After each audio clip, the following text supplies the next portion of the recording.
ఎక్కడ పారిశ్రామికవేత్తలల్లా మన రాష్ట్రంలో పరిశ్రమలు పెట్టడానికి ముందుకు వస్తూ ఉన్నారు. అందులో ముఖ్యంగా మన పాణ్యం నియోజకవర్గంలోనే ఓర్వకల్లు మండలం ఉంది. ఓర్వకల్లు మండలంను గతంలో ఇండస్ట్రియల్ హబ్గా చేసిందే చంద్రబాబు నాయుడు గారు. 2014 నుంచి 19 వరకు నవ్యాంధ్రప్రదేశ్కు మొట్టమొదటి ముఖ్యమంత్రిగా ఉన్నప్పుడే మనకి ఓర్వకల్లుని ఇండస్ట్రియల్ హబ్గా చేసి అప్పుడే మనకు మీకు అందరికీ తెలుసు ఎయిర్పోర్ట్ వచ్చిందంటే అప్పుడే వచ్చింది. అలాగే డిఆర్డిఓ అయితేనేమి, జయరాజ్ ఇస్పాత్ ఉక్కు పరిశ్రమ అయితేనేమి, ఏషియాలోని అతిపెద్ద సోలార్ పవర్ పార్క్ మనకు రావడం జరిగింది ఓర్వకల్లు మండలానికి. అట్లాగే మళ్ళీ ఇప్పుడు కూటమి ప్రభుత్వం అధికారంలోకి వచ్చిన తర్వాత ఇప్పుడు ఈ 1 year కాలంలోనే మనకి డ్రోన్ హబ్బు అక్కడ మనకి ఓర్వకల్లులోనే శాంక్షన్ చేశారు. సెమీ కండక్టర్ అయితేనేమి, అలాగే మనకి రిలయన్స్ అయితేనేమి, అగస్త్య ఎనర్జీ అయితేనేమి, ఇలా చెప్పుకుంటూ పోతే సివిక్ అయితేనేమి, ఇవన్నీ రాబోతూ ఉన్నాయి. కానీ ఇప్పుడు మన ముందున్నంత సమస్య మనకు జాబులు. మనము అంతా చదువుకుంటున్నారు మన పిల్లలకు అందరికీ ఉద్యోగ ఉపాధి అవకాశాలు కల్పించాలి. కాబట్టి మనం ఎక్కడికి వెళ్ళినా కానీ మేము ఎంతో మందిని పంపిస్తూ ఉంటాం. ఇప్పుడు మనకు ఆల్రెడీ గ్రీన్ కోల్ అయితేనేమి, అలాగే మనకి జయరాజ్ ఇస్పాత్ ఉక్కు పరిశ్రమల్లో అయితేనేమి, అమ్మ మాకి ఉద్యోగం కల్పించండి. అక్కడికి వెళ్తే అమ్మ మీ పిల్లలకి స్కిల్ లేదమ్మా అని చెప్తా ఉన్నారు. తెలుసా, రోజు ఇదే సమస్యనే మాకి.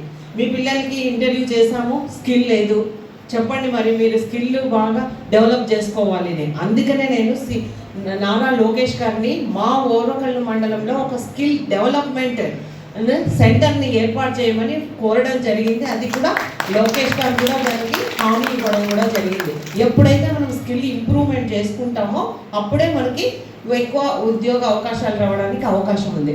అంతేకాకుండా ముఖ్యంగా ఇందాక మనకి దీప్తి గారు చాలా విషయాలు చెప్పారు. చాలా ఇంట్రెస్టింగ్గా ప్రతి ఒక్క ఇష్యూ మీకు మంచి అవకాశము. ఇప్పుడు 10th నుంచి డిగ్రీ దాకా అన్ని దాదాపు 12 కంపెనీస్ వచ్చాయి ఇక్కడికి. మీకు నేను ఒక్కటే కోరుతా ఉన్నా, మేము పోరాడి వాళ్ళని పోస్టింగ్ అక్కడ జాబ్లో పెడితే కూడా చేయకుండా మళ్ళీ వెనక్కి వచ్చేది. అంటే నా అనుభవాలు చెప్తా ఉన్నాను మీకు. ఇప్పుడు ఇక్కడ చేయకుండా వెనక్కి వచ్చేది. మాకు ఇక్కడే కావాలా, కర్నూలులోనే కావాలా, మా ఇంటి పక్కనే ఉండాలా. నేనైతే దీప్తి గారు చెప్తా ఉంటే ఇవన్నీ నా ఎక్స్పీరియన్స్లే. మా ఇంటి పక్కనే ఉండాలి, వేరే చోటికి ఇప్పుడు వెళ్తే మీకు మీ స్కిల్ బాగా డెవలప్మెంట్ అవుతుంది. అక్కడ పరిస్థితులు కూడా మీరు అవగాహన చేసుకో. ఇంతే జీతమే నాకు ఈడ చేసుకుంటే వస్తుంది, నేను అంత దూరం వెళ్ళి నాకు 15,000 20,000 అది కాదు. మనకు ఫస్ట్ మీకు ఎక్స్పీరియన్స్ అనేది ఉంటే పలానా చోట్ల చేశారంటే మీకు నెక్స్ట్ మీకు ఇంకో జాబ్కు 2-3 చోట్ల ఈ అబ్బాయికి ఎక్స్పీరియన్స్ ఉంది, ఈ అమ్మాయికి ఎక్స్పీరియన్స్ ఉంది అని వాళ్ళు మిమ్మల్ని తీసుకోవడానికి అవకాశం ఉంటుంది. కాబట్టి మీరు ఇంతే శాలరీ అనో ఇక్కడనే కావాలనో అనుకోకుండా దూరమైనా కానీ వెళ్ళండి. మేము ఇప్పటి వరకు సొంత కూడా అమర్ రాజా బ్యాటరీస్ జాబ్ మేళా పెట్టాం. ఎంతోమంది 500 మంది వెళ్ళారు. ఎంత బాగుందో తెలుసా. వాళ్ళ ఫ్యామిలీస్ భార్యలను కూడా తీసుకెళ్ళడం జరిగింది.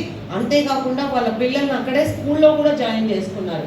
అసలు ఎంత బాగుందో. కాబట్టి ఎక్కడో చిత్తూరు పోవాలా, లేదు నాకు కర్నూలులోనే ఉండాలా, నాకు నంద్యాలనే ఉండాలా, నాకు ఓర్వకల్లే కావాలా, ఇది మాత్రం మీరు ఆ అపోహ మానేయండి. మీకు ఎంత దూరం వెళ్తే మీకు అక్కడి వాతావరణం తెలుస్తుంది. మీకు అక్కడ ఆ వాతావరణానికి మీరు అలవాటు పడి మీరు ముందుకెళ్ళడానికి అవకాశం ఉంటుంది. ఈరోజు 500 పోస్టులకి ఈరోజు మనకి ఇక్కడ జాబ్ మేళా పెట్టడం అంటే చూడండి, మనం ఏదన్నా ఎవరైనా అప్రోచ్ కావాలంటే ఎంత కష్టము. అటువంటిది మన దగ్గరికి రావడం ఈ ప్రభుత్వం వచ్చిన తర్వాతనే ఇప్పుడు ఇది మేము రెండోది చేస్తూ ఉన్నాం మన పాణ్యం నియోజకవర్గంలో.